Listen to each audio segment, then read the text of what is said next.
sueminahan. Welcome to Talk Cosmos, the show where Sueroseminahan and her panel of guests bring you insightful conversations to awaken consciousness for soul growth. Come journey with us through astrology's energetic cycles and get ready to understand your path in the cosmic roots of the stars.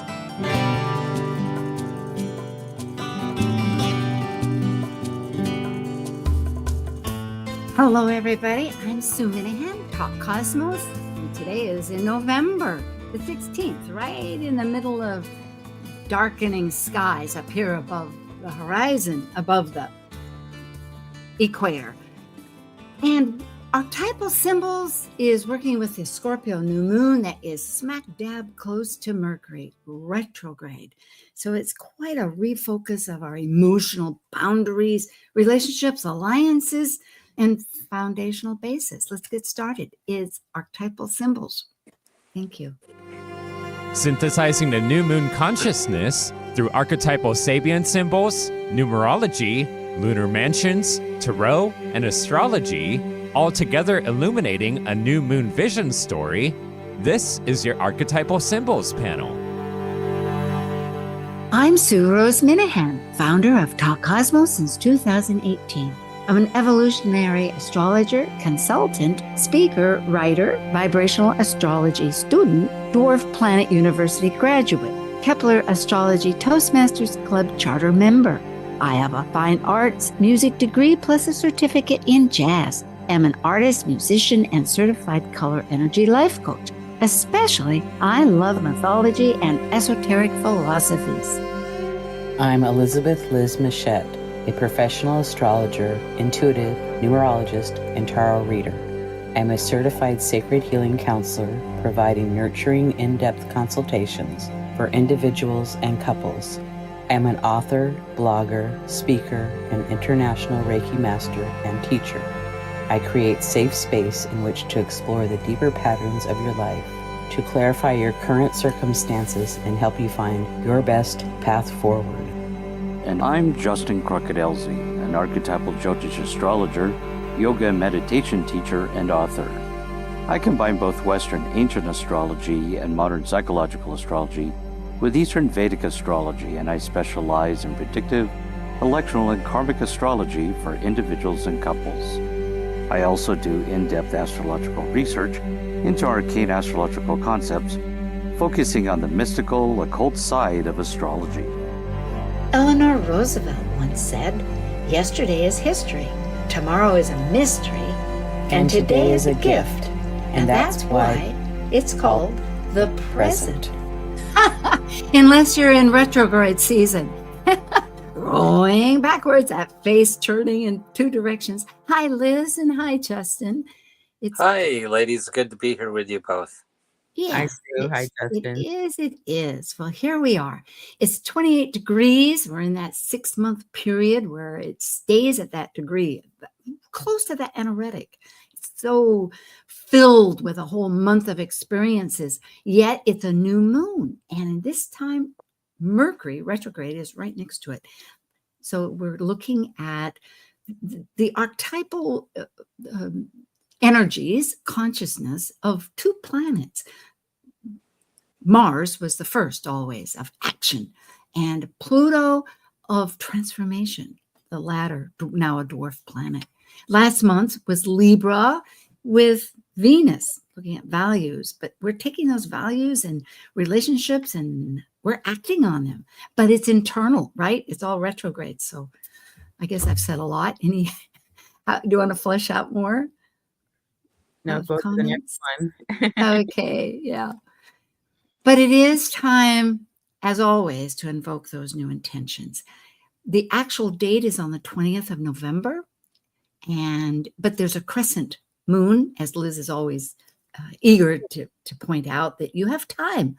When that light is beginning to form, Diana's bow, as it's called, the crescent moon, maybe 3-4 days, who knows? But still, because it takes a process. But look at these 4 planets all in Scorpio, adding to wherever they are in your chart. The sun and moon, of course, in early 28 degrees.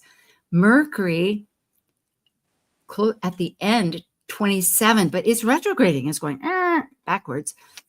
And Black Moon Lilith, so close in Scorpio at 26 degrees. And then a little earlier, Venus trudging along, meeting all of that with Mercury at 16 degrees Scorpio.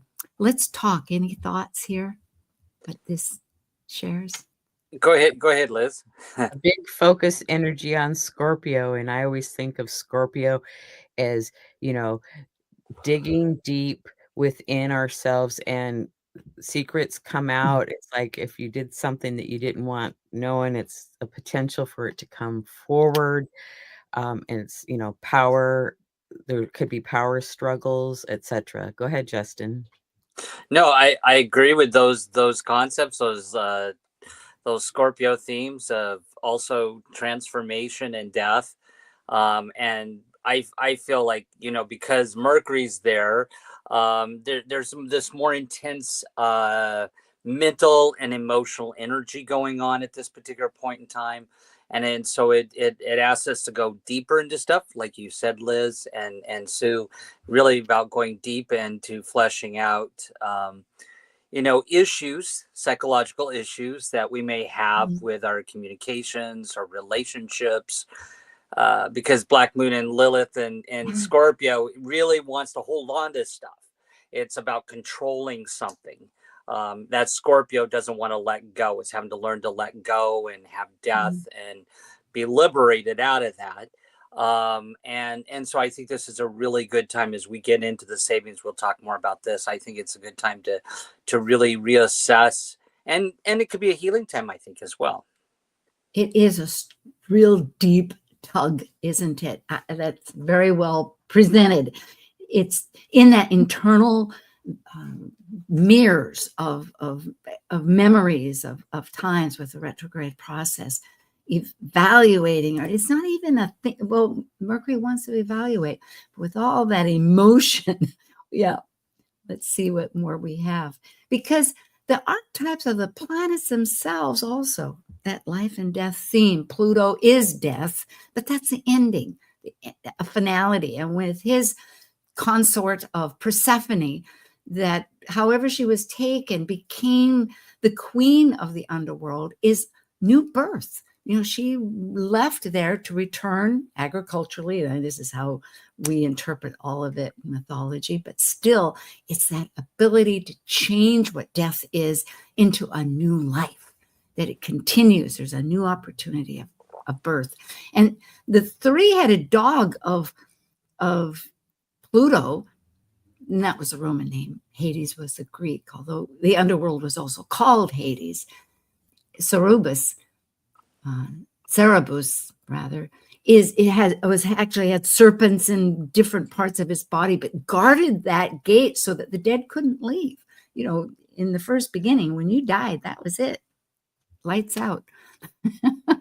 Yeah. Any rate, not to make too light of it, but truly, it is a transformational process, and that is the signature here of new life. Okay. And with Mars, which the Greek called Eris, of war. But here, the action, it also has a separation. There's a lot that happens that you need to transform when you're separated, sometimes for reasons that you didn't choose, and other times even if you did. But here you have some ideas how you want to elaborate on these deep archetypal rulers. Death and rebirth. I like it. And take the action to dig deep within yourself and face your challenges. Courage. Yes. Okay. Thank you.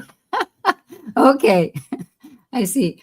Well, let's talk about the tarot, the major arcana, not the minor. And here we have two cards. Death, 13, is Scorpio. And really the tarot is only the major planets up until Saturn, but it can incorporate Pluto. So again, it takes that story of rebirth and transformation, new beginnings. And Mars for the Emperor, 34, that's innovative. Well, let's just leave the Yeah, let's leave the 3 off. It's a 1 and a 5. Those are Roman numerals. It's actually 4. And it's Mars. Yeah, go ahead. Some And it's like ideas. the emperor is a leader and makes decisions for the greatness of the whole and about structure and ambition. So death and rebirth and courage, like you'd said before with that Mars card. Yeah. You And know, go ahead. I'm sorry. No. Well, I was going to just, mention something that I've noticed, especially in natal charts, is that, so many times we think of Aries as leadership and, and of course, Capricorn as well. But Aries because it is associated with the Emperor card with Mars. And so there's authority and control again here.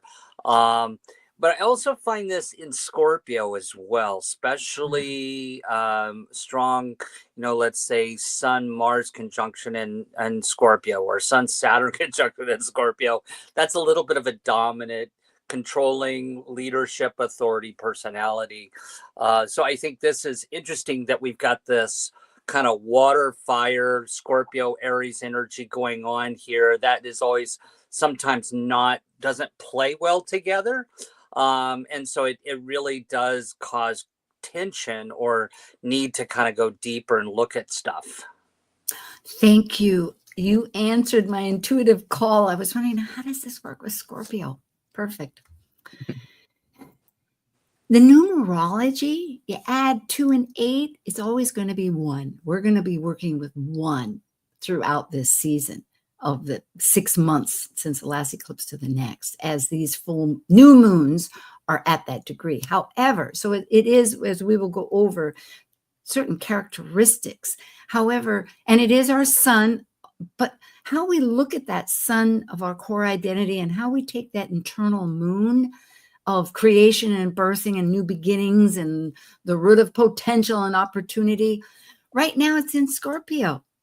And along with that is Mercury. So we're communicating these, and it's reiterating the power versus powerlessness, because it's like, is it really working for us? Do we need to purge something? Well, and the 2 is about partnership or duality, and the 8 is that we've put in the hard work and now we get to reap the benefits, but there was quite a bit of hard work, and then it goes down to a 1. So it's like, how with what we've done before in our relationships, now how do we make changes to move forward in a new way? Wonderful. Yes. That's an important factor to remember. We haven't left, and Venus right there in Scorpio. Values still. I mean, thank you, Liz. Justin. So one of the other things we look at in the show is the Jyotish view of the lunar mansions, or what we call the nakshatras, and these are just constellations in the sky and myths around the constellations as the planets go through the lunar mansions or nakshatras. And for this particular one, the sun and the moon are in the lunar mansion of Anuradha, or it's nakshatra of Anuradha. And each of the nakshatras or lunar mansions is divided up into 4 sections that are called padas. And in this particular one, this is in the first pada, which is the Navamsa or energy of this is fiery. And what's really kind of helps us to understand the mythology around this particular section in the sky under this nakshatra is the deity here. So the ruling deity is Mitra, which was a solar god of friendships and partnerships. So let's say a person has their sun in this, their natal sun here, or their moon, or their Mercury, or their Venus, or Mars, even any of the personal planets, inner planets. There'll be a person that likes to create relationship or get into relationship with others. But behind the motivation of this, of wanting to get into relationships, is understanding people deeper. So you'll find people that have these particular right around the 28 degrees here in Scorpio are the type of people when they want to understand somebody or get and understand somebody better, they'll become their friend. So they get deeper into it. So here we have a little bit of that Scorpio latching on, controlling, wanting to go deeper, intense in relationships. So understanding others through friendship. And because this is in the first pada, the energy is around self-expression. So in order to attract others, so it could be a person that when they want to get into a relationship with somebody or get to know them better, they may, create a scene or, kind of be a little bit larger than life personality, because this is a Leo kind of fiery energy along with it. And the ruling planet here is Saturn. And so this is the energy that the sun and the moon are in. And as we will see when we get to the Sabian symbols today, this will kind of come out with the degrees of the Sabians with the sun and the moon around sort of the self-expression or how one expresses oneself with one's intentions as well. But so again, this does kind of focus, again, we're talking about the two with partnerships and relationships. This really highlights relationships is associated with this new moon. Thank you, Justin. You have elaborated on a really profound complexity that our emotional path involves here. It's not a simple drip in the bucket. Well, what happens, in the Vedic astrology or Jyotish astrology, there's and Liz and I have talked about this before. There's what's called Gadanta. And this is whenever a planet gets ready to move from a water sign to a fire sign, it's water and fire creates steam. There's a really what they call a spiritual knot or Gadanta. It brings up situations that we have to confront. And here we've got this sun and the moon almost at the anaretic degree, about ready to go into Sagittarius, and Mars is already there. Right. And Juno's already there, so there's this focus on this. What do we got going on? What's churning, what's that churning between the water and the fire and the steam with relationships? Excellent. Yeah. Thank you. That's heating. Thank you.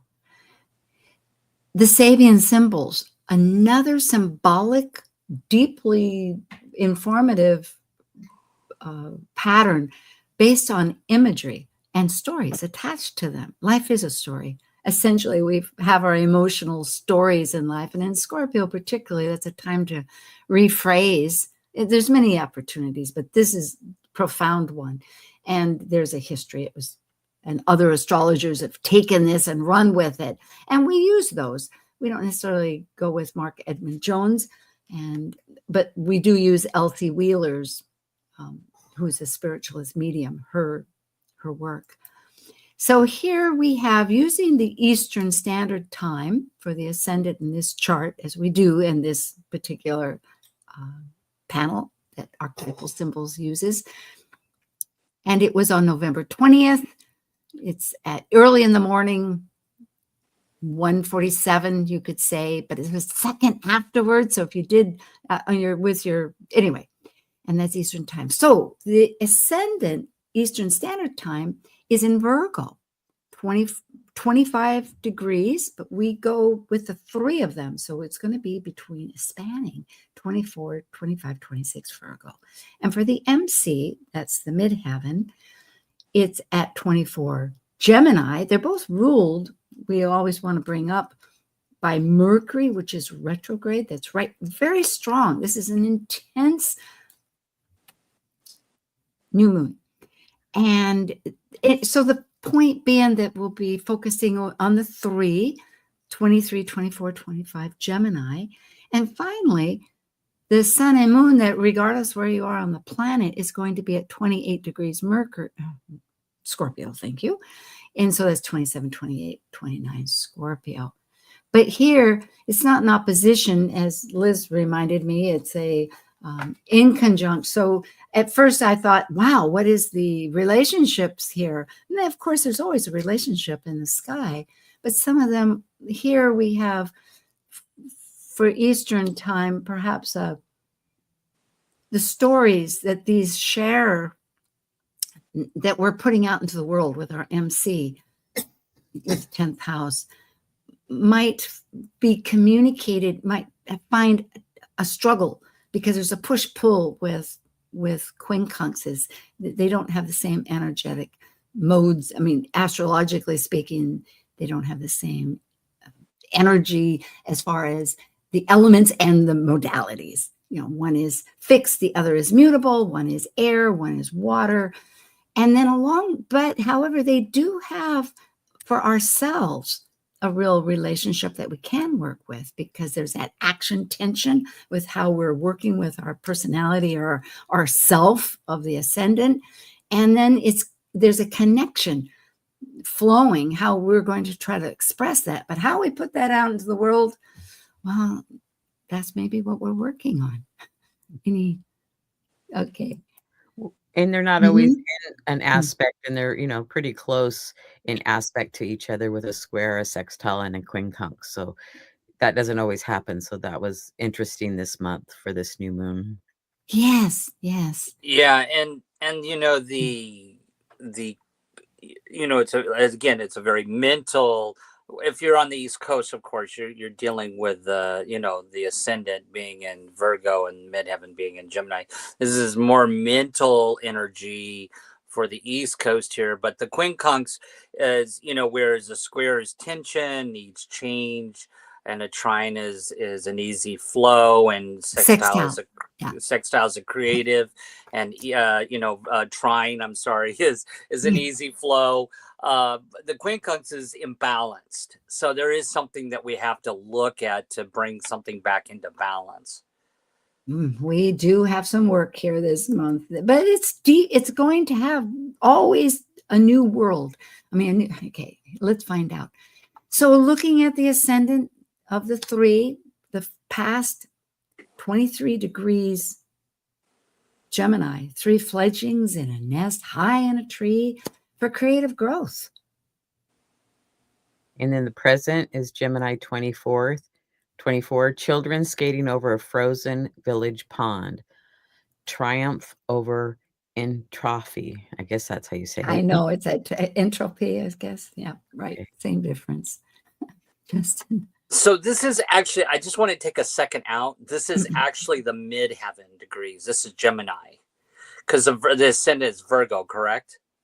Yes. Oh, rats. Did I put? Yes. Yeah, that's okay. You know what? With all the details, I think I did. Yes. I missed that one. So That's okay. last month was Virgo. There's a reason, obviously, for this, but we still, these degrees, let's just go ahead and look at these degrees. You know, so the present of the 24 degrees Gemini, there is children skating over a frozen village pond. And it really brings in an element of the use of inhibiting circumstances for the development of character and triumph over entropy. Something to note is, as I've looked at the Sabian symbols, is that if you look at the 24 degrees in each of the signs, there's a relationship. And the 23 degrees of every zodiac sign there's a story just in the 23 degrees all around the zodiac. So this is okay, because there's a story here that's related to Virgo, the 23, 24, and 25 as well. Justin, it actually is in Gemini. It's Virgo that's the midheaven. Was it? Okay. Yeah, I the last month, because I used the last month's slides, and with all the details, and Virgo is quite detail oriented, which I respect and work with, but I missed this one. It needs to say Virgo. So it actually, these Virgos, I mean, tongue to sue. It's in Gemini. It should have read Gemini up at the top, and the Gemini is correct. Gotcha. Okay. Okay. So yeah. What a mix. But I love the fact that 23 spins around all of the 23. I had not realized. In other words, in the developmental story, regardless, each degree has a certain phase that it's talking about. Am I correct in that? Yeah, well, and it's like it's always good too to look at the opposite one, but we don't have time on our show to be looking at the opposite ones because they Yes, the form it book. a lot. Yeah, Edmund Jones in his book, he does put it that way. I think the ascendant on this is Virgo. What is it? Oh my Yes, goodness! it I think is. the next slide, I think you just mixed it up because I think when I looked over on the next slide, you had the other one, so I think it's pretty close. And there's a reason. I mean, it's all in perfect order. Right, Yeah. exactly. Okay, thank you. So in other words, and they're so close, 23, 25. So we're mixing, and it's some mental thing that we're looking past. I mean, I'm thinking in my brain, okay, I'm retrograding, right? What am I looking at first? Sometimes you're not sure. At any rate, so here we have some sense of a transformation of innocence, realizing, go ahead. Yeah, and if we're just going to summarize these, I would say these three kind of relate to me about service, because you have the boy with a censer, the working with a priest near the altar. So there's practice and service there. Then there's a little bit of needing some type of recognition out of what we're doing, and then approaching things from an innocence, simple way of looking at life. What do you all think? I like that. Yes, indeed. Service really adds to it. That's working beautifully. But the Scorpio new moon itself, here we have 27 to 29 degrees. Maybe that synthesis is the best way to look at it. Go ahead, Justin, if you'd like. Well, if we look at the past of what's coming in, we have the archetypal symbol of a military band marches noisily through the city streets. So it's, again, you might remember we were talking about the concept of self-expression, of how we're expressing ourselves to others. There's sort of an aggressive glorification or a pompousness here to the military band. And then Liz, something's I can see it burbling. Go ahead. Scorpio 28, the king of the fairies approaching his domain, and its allegiance and a capacity to recognize homage. So, and then you can read. Okay. I thought we were incorporating all of it actually, but it is in the last a profound imagery of where a mother is pleading to the leader, hey, let me have the life of my children. And this is all about love. And love is the final answer, as we know, to any concept. And for Scorpio, it truly is that embodiment. And, if we synthesize these together, you notice how that intercession about relationships or intermediating for others, again, comes in the concept of relationships again here. Of course, you mentioned last month we had new moon in Libra, so now we're still dealing with relationships. But here it seemed to be more about how we are expressing, I think, how we're expressing ourselves, and some level of control, because an Indian woman pleading with the chief is about, asking a higher power or authority or somebody in control for something, so just curious what you all think, Liz and Sue. I like what you said, and I think you covered it well. In relationships, yes, really important. Yeah, and control, I must say, that really hones in on one sense, because a fixed sign is that it's used to having what is worked on. And in Scorpio, it's not been an easy process. It is always working with what's giving me life. It doesn't want death. It wants to avoid death, but it realizes that death can happen. And therefore, it's always a real intense, meaningful, and psychologically deep excavation to discover what in the heck is working. And remember, all these are late degrees.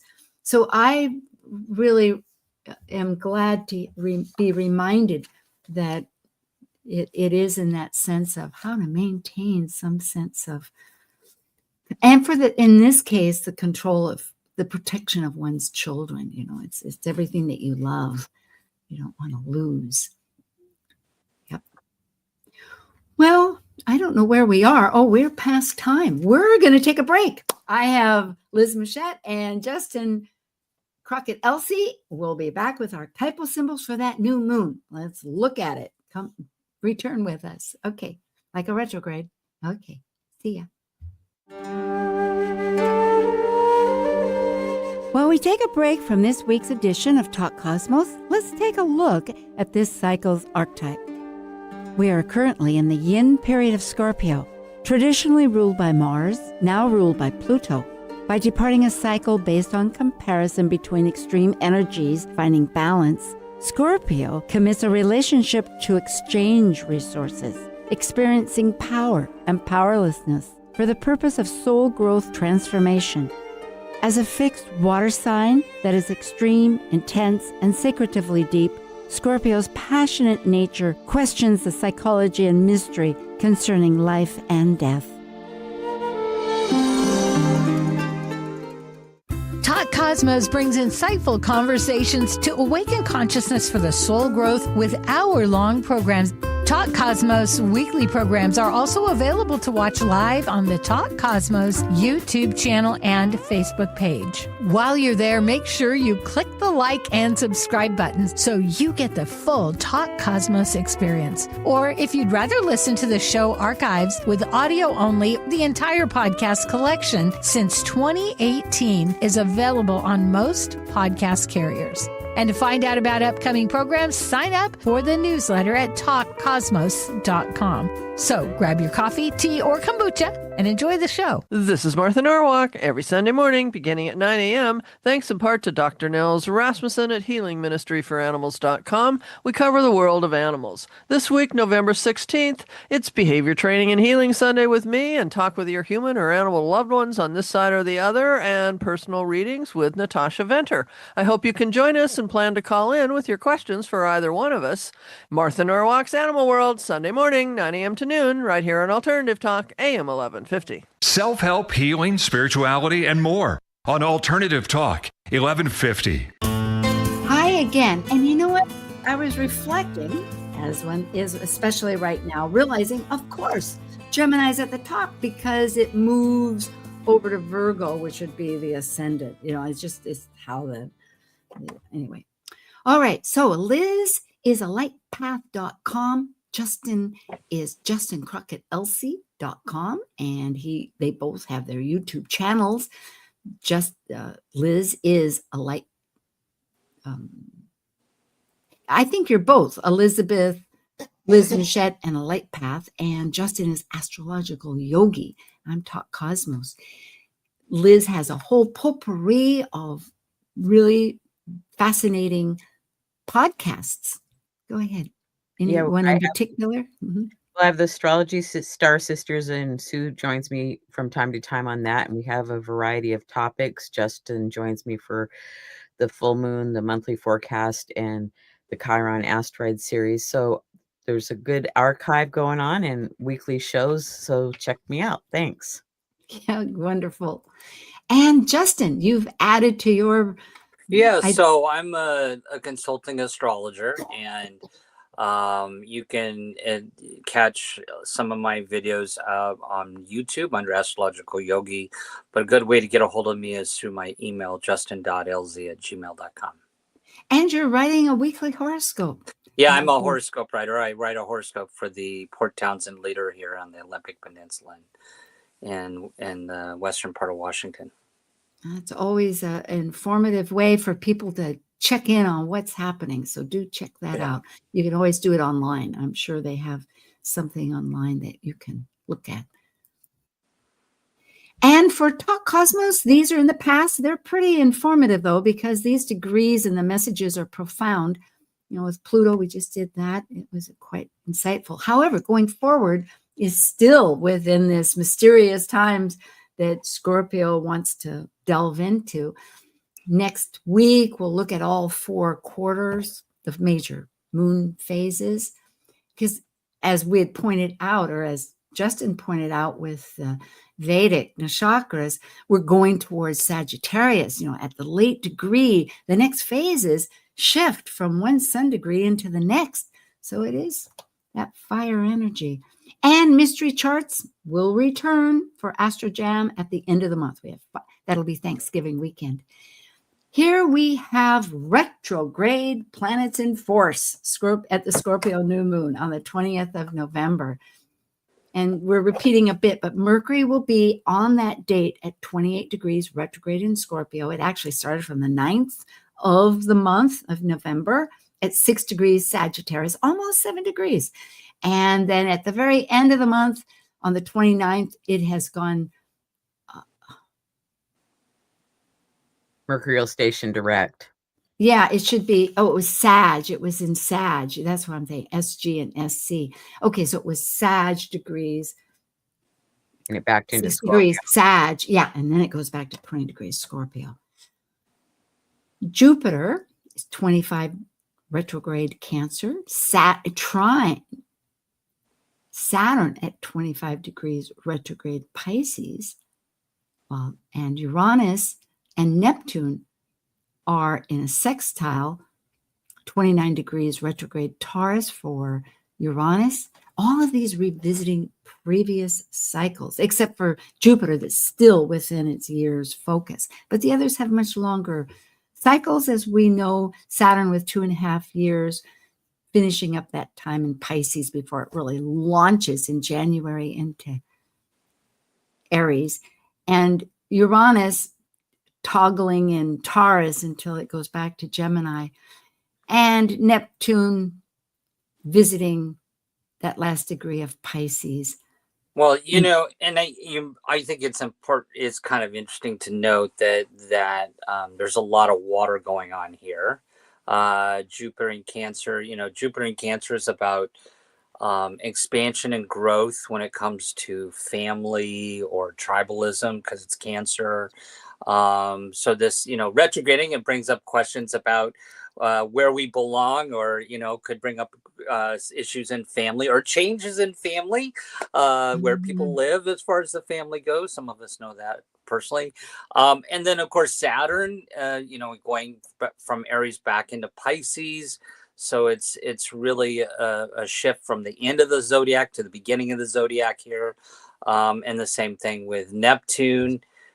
And then, of course, Uranus going back into Taurus versus Gemini. So, it's a lot of, I don't know about you all, but I think when a lot of the outer planets here are retrograding, it really brings in this sort of like the brakes hit, in the bigger collective. And it's creating this like, push-pull shift of where people are going and uncertainty with this.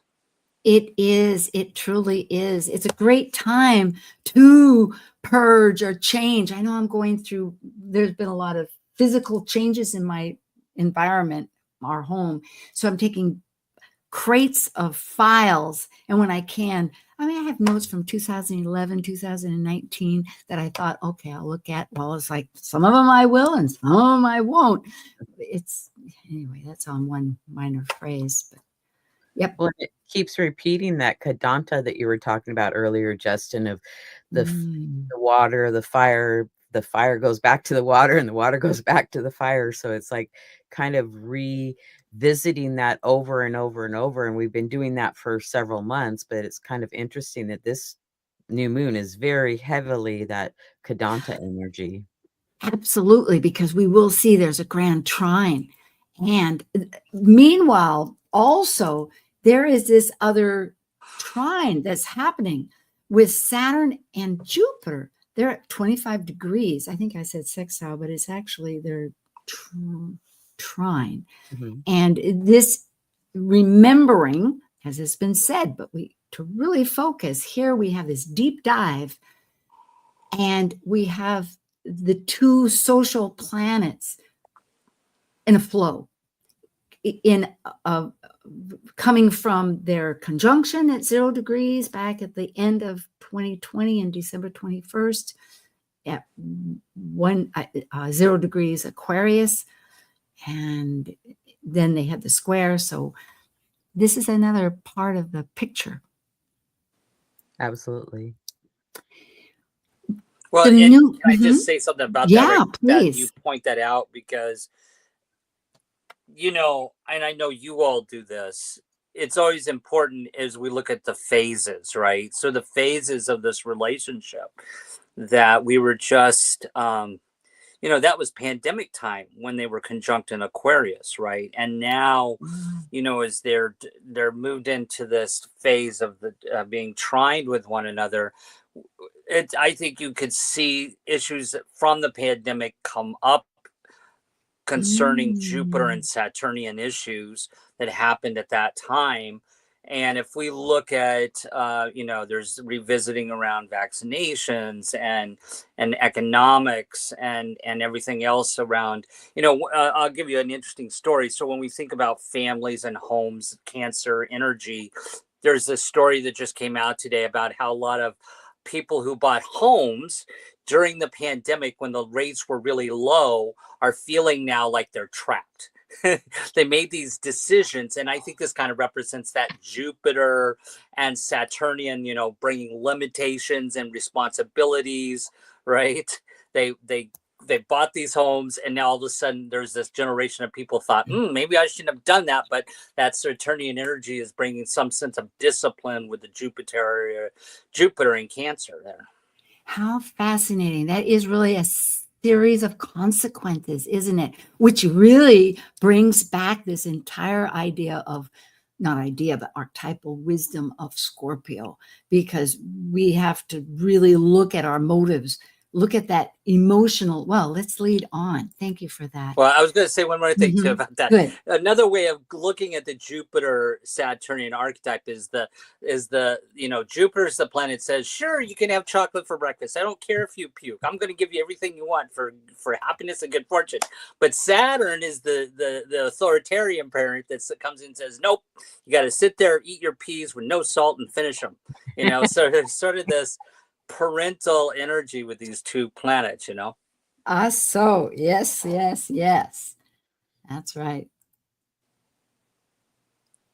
Here, the sun and moon and Mercury, we're just looking at these three that are so united because it's always the sun and moon at this moment. They're all in patterns with their aspects, which we will talk about later. But it is interesting to realize what their energies are focused on. There's this opposition with Uranus that will get some help from another planet with its point of Thales. It's also in a trine with Jupiter and a trine with Saturn. I forgot to mention that, which involves that great trine, grand trine.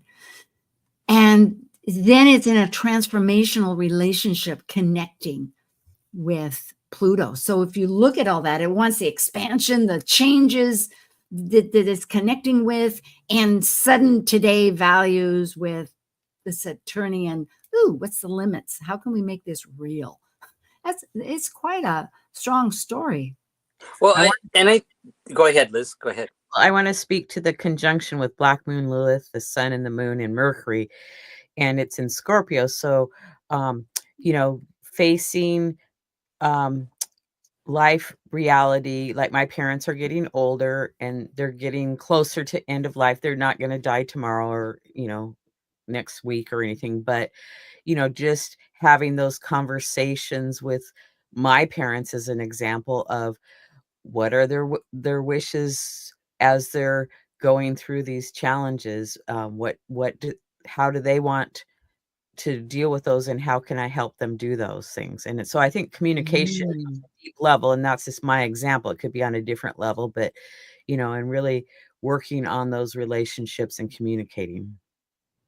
Thank you. Yeah. Justin? Well, and just to piggyback on top of that, I think what's really jumps out to me here is, and it's really being affected by that Lilith as well, but that opposition with Uranus, because Uranus is playing a role of bringing some sense of change or risk or needing to reevaluate that. And I think it's, the fact that it's opposing the moon and dark moon Lilith there is really, it's really kind of important to pay attention to our emotions and how they can be just pulled asunder right now with that. But it is Taurus and Scorpio, so there could be changes of resources at this particular period of time, and That's what I something was that we have to thinking. let go of in order to gain something. Yep.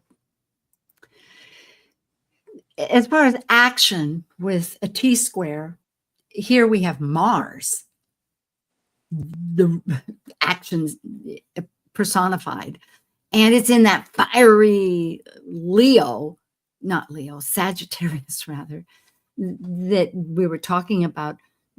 But it's mutable, and it's with our past and our karmic past, represented by the South Node, and the direction that we're trying to integrate into. We don't leave one, but we embrace how to go ahead. And it's with the whole, it's with the unity of life, in Pisces, and looking at compassion and using these great. Well, and Mars, is one of the rulers of Scorpio. So Mars is very active in this chart because that's the chart, the new moon ruler, and then it's square those nodes. So what action needs to be taken from what's from our past and how to move forward? Yep. And looking at that Uranian sudden changes with values or how we're surviving. Should we go on to the? Well, I was going to mention one thing about that, the kind of the energy there. So Mars and Sagittarius wants to just do it, and I want to do it, and I need my independence and freedom to do it. But I think it's bringing in some element of as one of you pointed out, I don't know who did it, about some analysis there, because Virgo's there. So there's, whatever actions and changes people are wanting to do right now, that South Node and Virgo is going to say, wait, you gotta analyze this first, right? And think about this logically, rationally here a little bit. So this is a caution of, be careful of taking risks here and analyze things a little bit before you take action. And thank you for bringing all this up. Jupiter in its retrograde path, looking at those things of security in Cancer, wants to act on those healing factors and what's inclusive or being excluded, because we have the archetypes of Eris and Chiron. So yes, this is a very complex, that charge ahead of Mars, which is going in direct, is landing up with a lot of this refocusing. Thank you. That's it's emotional. As we had said, there's so much water here. And here we have a kite, as it's expressed, with Pluto leading the forces. And how does Leo do that? It says, hey, I'm throwing it back to you. How are we composting your emotions? Thank you. And as all the emotions are being triggered, not triggered, but flowing with these emotional energies that we've brought up. Yeah, and it seems like we've had air trines and water trines, and they kind of keep bouncing back and forth between those. And so, again, that water energy, with the Kadanta, it's like just reinforcing that constantly. Yeah, I'm thinking air travels that way anyway. Air goes from water in the water as we see it, liquid, which with the Kadanta as a steam rising up into the air, into the clouds, it falls again. So yeah, it is a real life energetic focus. Because of time, shall we go on? Justin, did you have words? No, I didn't. I think you all covered it well. Okay. Well, point of Thales is that point that I was mentioning earlier, where you have an opposition between two planets, and this third one in a sextile of connections and a trine of flow is working out some ideas. We have three of them. So we have three focal points, and looking at it, it all goes back to the transformation of Pluto. And this is two of them are with the sun and the moon. So with Mercury. So we're communicating this sense of with the suddenness of the times represented by Uranus, and The other happens to be Neptune, which both of you can speak about, of course. And Venus is the other, which is the nodes of past and present. So it's very fundamental. Again, looking at the values, where are our boundaries? What are we changing? Well, and it's like you work on that opposition of being aware of that there's something that needs to make some kind of an adjustment. And then you have the trine and the sextile to do the work that will resolve the opposition. I always think of these for the Thales. Yeah, exactly. It's a completion there, as Liz is talking about. It's a completion of a concept. Oh, this is very motivating. It's a good knowledge to understand that this new moon, with all its work or involvement, it's rather, when I think of Scorpio, there's little choice. It's like a magnetic draw, sort of like Pluto that took Persephone. There's, what's the question? You're gone. You've got to work this out. But there is new life. You can come back. Well, looking at this in relationship to the United States, because it brought to my attention that Jupiter, that was relatively recently going retrograde at 25 degrees, which was as of the 11th, I think, of November, which is 9 days prior. And anyway, is conjunct and crossing over the natal Mercury of the United States in Cancer. That happens to be retrograde. I think many of us are unaware, or not, it doesn't get discussed much, that this nation has a retrograde Mercury. And it is therefore working with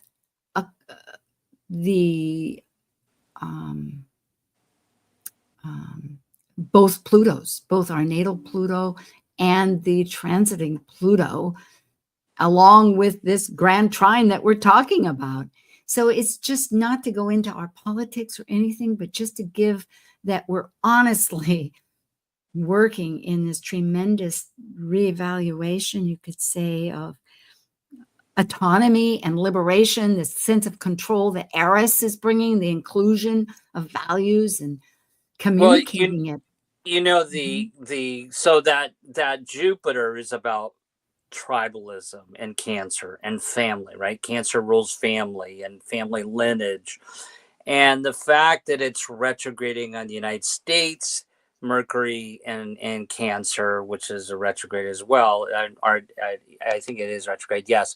It's really kind of how you see what's happening with one of the factors of questioning who belongs and who doesn't belong here. And that's part of that conjunction that's happening there. It sure is. It's a continuation of that Chiron return that I know we discussed in earlier years that happened, that is always monumental. And people can look at that with U.S. global currents. That was a mini panel that we had. Well, maybe for our last few minutes, we can just briefly bring back the idea that there will be a time when things go direct after this new moon. And I said by the 30th, but it's a little earlier, the 27th and the 28th. So it's not long after that. There'll be clear thinking, yes? Maybe?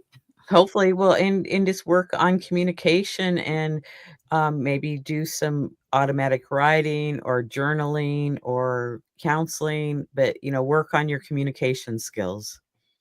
Yeah. I would agree with that. And, along with the communications that Liz is talking about, really, this is a time for deep, intense conversations with partners and friends and relationships and things that have to come to the surface that need to be dealt with in relationships.